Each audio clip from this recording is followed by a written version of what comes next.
Hello everyone, and thank you for joining me here. My name of course is Brazen Eagle, and I hope you're having a great day. It's taken me a little bit of time to get my thoughts gathered in preparation for this video, but here we are at. So, this is my attempted plan for the future.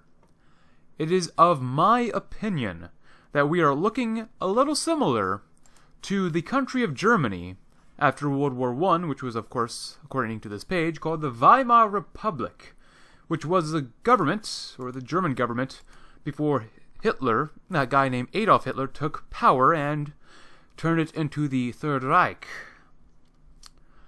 Because of Germany's loss in the First World War, the political, economic, and social situation of that republic was beyond repair, if you know anything about history, especially this government.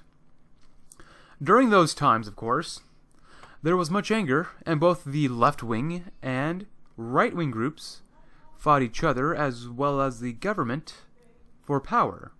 For example, there were communists and anarchists who fought the Freikorps, which was a right-wing paramilitary group that helped keep order within the country. It was up to the right-wing people to make sure that pretty much everything stayed at least at the status quo. However, the communists and anarchists were strong enough early on that they took over Bavaria and established the Bavarian Soviet Republic until they were all killed.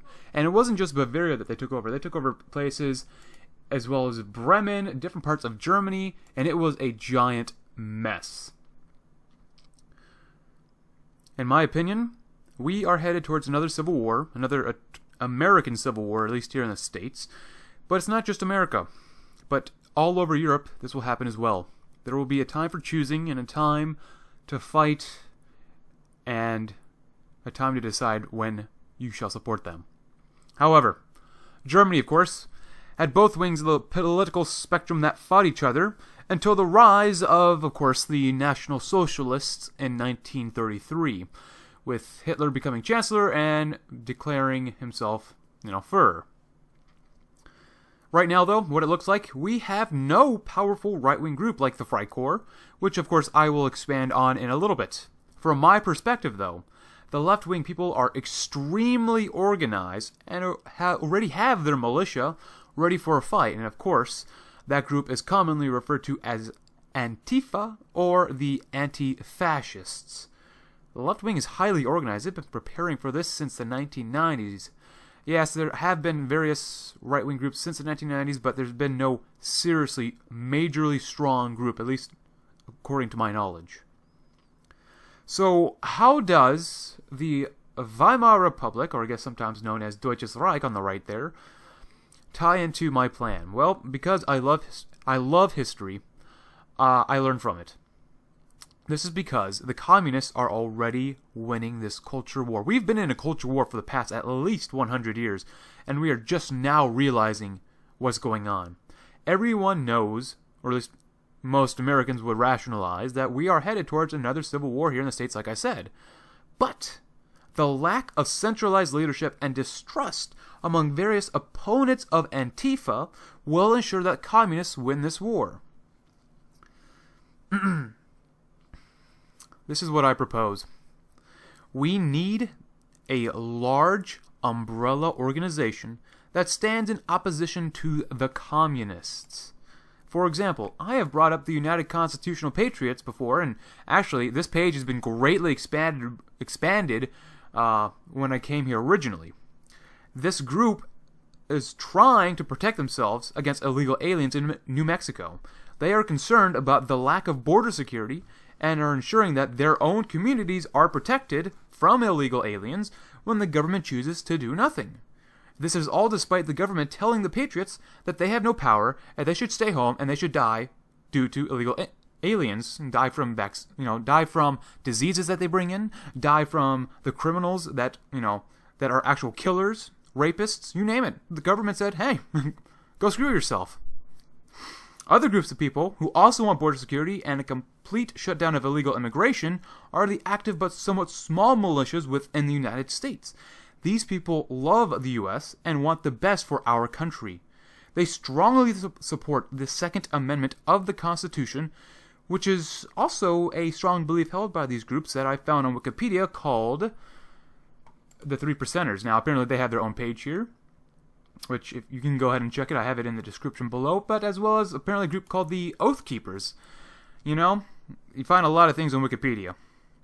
There are, of course, many other groups that espouse similar beliefs that should unite against the left. You know, these groups, there's a whole lot of different groups here that you can find. And yes, they might not like each other, but I would argue that their dislike for each other is less than their dislike for Antifa. Because Antifa is the armed group of the left. And they are highly organized in being guerrilla warfare agents. You know, you can say what you want about them, but as a collective, Antifa can pose as a serious threat, especially if with the FBI or the government working with Antifa. Go figure. Anyways, we need to network these groups together in order to show that there is solid resistance against the political left, because as the leftists move even further to the left, everyone else is pushed to the right, with the most right-wing people, you know, your most normal conservative people, becoming radicalized.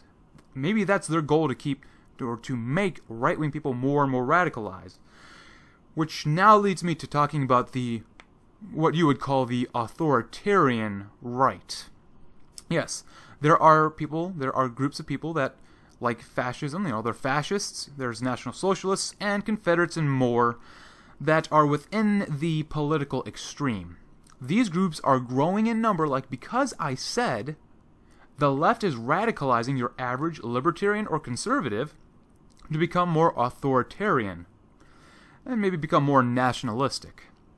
The left also conflates more authoritarian right-wing people as alt-right, which I stated is growing. The alt-right is growing, and I guess to a degree you could consider me that. I don't know. I don't really like hard labels, which I'll talk about in a little bit later as well. This, of course, brings me to August in 2017 in Charlottesville, Virginia. In an attempt to unite people that many others, or at least some others, would consider unsavory, such as, of course, fascists, neo-Nazis, and the like, the event was ultimately a setback for people with similar ideas. But right now, at this current moment in 2019, we need to organize on the internet, because any attempt to meet in public will be met with enormous pushback and government resistance. I will tell you right now, though, I'm not a fascist. I ain't a fascist, I'm not a Confederate or anything like that. I'm just, I suppose, a normal American, I suppose. But in order to fight the left, we have to support each other, because if we don't support each other, even moderately, even a small amount of support with each other to network, we're going to lose. We will lose everything. We will lose and be purged in the coming war, because we all know that there's a war coming. As I type this, though, or as I was creating my script, we can see that the power that the left holds in Spain. They recently just had their elections, and the Socialists won easily. They easily won. Why? Why did the Socialists win? It's because the right-wing Spaniards are fractured. There's I checked on Wikipedia and other various articles that there are 3 different right-wing groups that all competed against each other for power, which made the Socialists win. Which I will do another video on the Spanish election and my thoughts. I find things within the authoritarian right, ideas that are commendable. With some beliefs I would, of course, question. However, keep this motto in mind. United we stand, divided we fall. There are things that some of those groups, those authoritarian right groups, promote that, some other people, they might not like. But we all have a common bond in that we, all of us, want a safe, secure country for our people.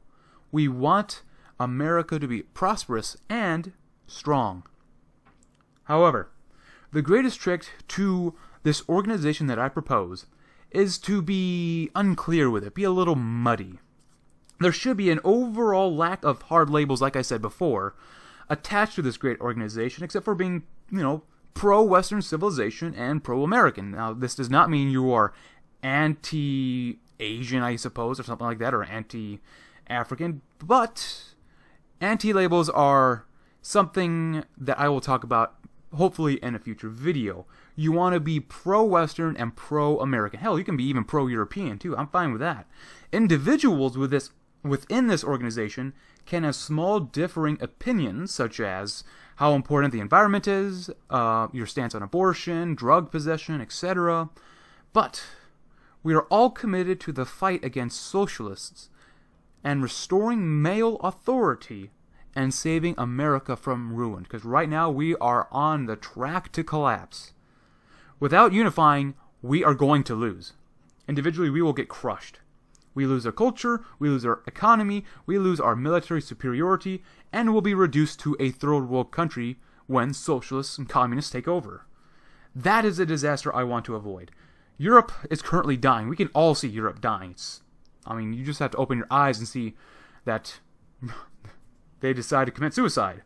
And there's nowhere left to go if we follow the Europeans into another dark age. Hell, if we can, I want to try to save Europe. Because I don't want to see so many centuries of great culture, history, ideas, music, art, and stuff like that just crushed under the guise of communism. Again, this is how we can win, though, by creating this type of organization that's supportive of various right-wing groups and steer our country and civilization to a greater path away from absolute destruction.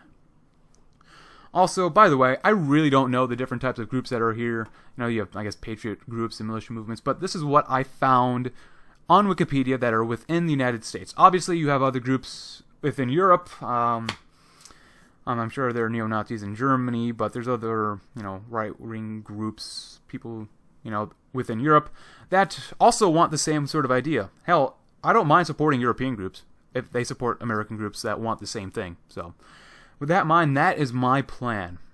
That we have to unite in the end and come together to show that, socialists, there's going to be a fight if you keep pushing us this way. So, with that in mind, though, guys, thank you very much for watching. These are just my thoughts that I want to promote. You have a great day. My name, of course, is Brazen Eagle, and I will see you in the next video.